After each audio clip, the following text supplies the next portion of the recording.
To commemorate the founding of New Orleans in 1718, WYES presents this tricentennial moment in celebration of our city's past and present. St. Mary's Assumption Catholic Church, a National Historic Landmark, is undoubtedly one of New Orleans' most beautiful and ornately designed churches.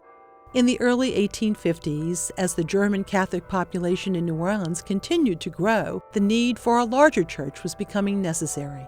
Architect Albert Deitel was hired for the task, and in 1858 construction began on the corner of Constance and Josephine Streets. The Baroque architecture of St. Mary's is accented with details of elaborate brickwork by skilled masons of the day, while the interior is filled with examples of old-world craftsmanship, from the exposed beams on the ceiling to the pews that fill the church. The altar houses a showcase of saints and archangels, meticulously hand-carved in Munich, Germany.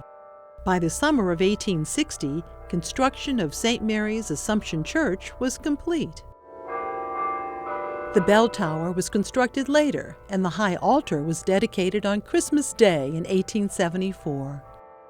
In 1866, Father Francis Selos was appointed pastor of St. Mary's and quickly gained popularity among his German congregation. Sadly, he died of yellow fever a year later. The National Shrine of Blessed Francis Xavier Selos is located next to the church. In 1965, severe damage by Hurricane Betsy closed St. Mary's temporarily, and the church barely escaped demolition. It sustained damage during Hurricane Katrina, but is now restored, including its historic bell tower. Today, St. Mary's Assumption Church still celebrates Mass daily. WYES's New Orleans Tricentennial Moments are brought to you by the Miro Foundation and presented in association with the Historic New Orleans Collection. Additional support provided by the Gail and Tom Benson Charitable Foundation.